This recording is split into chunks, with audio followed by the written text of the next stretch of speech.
Enrio episode 2. Judul Kecewa. Cerita pendek karya Pupu Fakhrurozi. Dibacakan oleh penulisnya sendiri. Sore itu sepulang kuliah, Enrio dan Puka pergi ke tempat makan di daerah Lembang. Dengan motor bebeknya, Enrio membonceng Puka. Walaupun boncengan, Puka tidak mau pegangan ke Enrio. Mungkin orang lain melabeli status Enrio dengan Puka ini sebagai status pacaran. Karena orang lain hanya melihat apa yang mereka lihat dari Enrio dan Puka. Beda halnya dengan apa yang Enrio dan Puka rasakan. Sejak Enrio mengutarakan perasaannya kepada Puka, ada yang berbeda dari sikap masing-masing. Terasa ada yang ganjil dan entah apa namanya. Setelah selesai makan, Enrio pun mengantar Puka pulang. Begitulah kira-kira rutinitas mereka berdua jika kuliah hanya sampai siang atau bahkan tidak ada jam kuliah.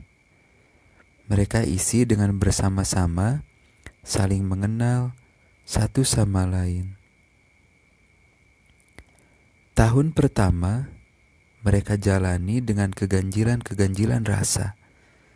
Seakan Tuhan berkata, belum saatnya mengutarakan rasa.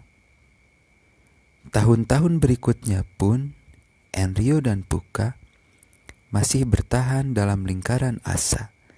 Ada cinta, cemburu, kasih, benci, dan tumpukan kegundahan lainnya. Benar kata Imam Syafi'i, jika berharap kepada manusia, maka bersiaplah untuk kecewa.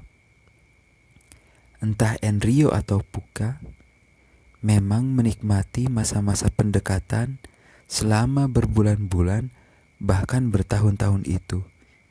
Keduanya bukan tidak mendapatkan apa yang diharapkan, tetapi justru mendapatkan harapan baru setelah akhirnya Puka dan Enrio lulus kuliah. Mereka berdua kembali ke kampung halaman masing-masing. Baik Puka maupun Enrio, tidak ada yang tahu bagaimana masa depan. Yang mereka tahu hanyalah harapan dan usaha semaksimal mungkin agar tetap bersama.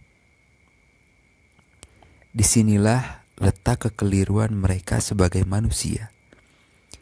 Enrio lebih berharap kepada Puka, begitu juga Puka.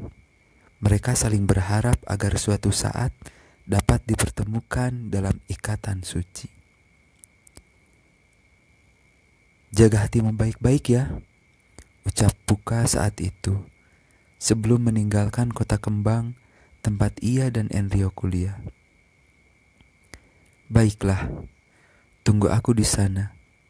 Percayalah, kita pasti bersama, jawab Enrio berusaha meyakinkan dan menenangkan Puka sebelum jarak memisahkan keduanya.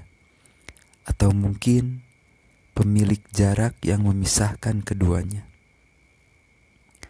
Puka pun pergi dengan membawa harapan yang besar kepada Enrio, seorang pemuda lusuh yang mempunyai harapan yang sama kepada Puka.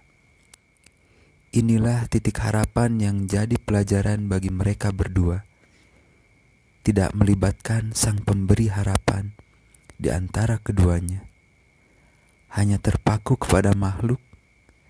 Sebesar apapun harapannya, tidak akan berarti jika dibandingkan dengan keputusannya. Bukan berarti mereka tidak berdoa kepada Tuhan, tetapi ada sedikit noda berharap kepada makhluk yang membuat keduanya kecewa.